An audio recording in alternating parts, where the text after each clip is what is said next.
రాజకీయ కక్షతోనే సంజయ్ ను అరెస్టు చేశారని బీజేపీ నాయకురాలు డీకే అరుణ అన్నారు. టీఎస్పీఎస్సీ వ్యవహారాన్ని పక్కదారి పట్టించేందుకే బండి సంజయ్ ను అరెస్టు చేశారన్నారు. దేశవ్యాప్తంగా ఎన్నికల ఖర్చు భరిస్తానని కేసీఆర్ అన్నట్టు వార్తలు వచ్చాయని, దానిపై దృష్టి మళ్లించేందుకే ఇదంతా చేస్తున్నారని ఆరోపించారు.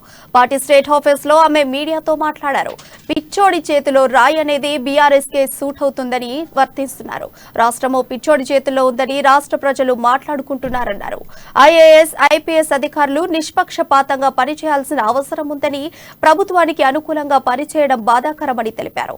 ప్రభుత్వం చేస్తున్న కక్ష సాధింపు చర్యలను తెలంగాణ ప్రజలు నమ్మరని చెప్పారు.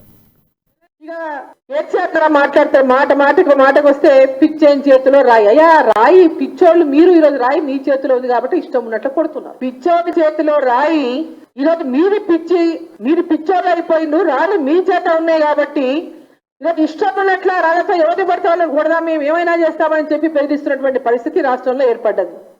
ఈరోజు పిచ్చోని చేతిలో రాయి అనేది అది మీకు 100% మీకే వర్తిస్తుంది. మిస్టర్ కేటీఆర్ గారు, తెలంగాణ ప్రజలంతా అదే మాట్లాడుకుంటున్నారు. ఒక పిచ్చోని చేతిలో ఈరోజు ఈ రాష్ట్రాన్ని పెట్టాం, పిచ్చోని చేతిలో రాయి పెట్టినట్లు అయిపోయింది తెలంగాణ ప్రజల పరిస్థితిని ప్రజలు మాట్లాడుకుంటున్నారు. నోటికొచ్చినట్లు మాట్లాడటం అంటే మీ అధికార అహంకారాన్ని చూస్తే ఒక పార్లమెంటు సభ్యుడు అనేది లేకుండా, ఒక పార్టీకి అధ్యక్షుడు అనేది లేకుండా బండి సంజయ్ గారిని ఎంత పడితే అంత, ఏ నోటికి ఎంత మాట వస్తే అంతంటే ఈ లోకంలో ఇక వీళ్ళు తప్ప మాట్లాడడానికి ఇంకెవరికి అర్హత లేనట్టు, కేవలం కేసీఆర్ కుటుంబానికే మాట్లాడే అర్హత ఉన్నట్టు, వాళ్ళు మాత్రమే ఇష్టం వచ్చిన భాష మాట్లాడచ్చు.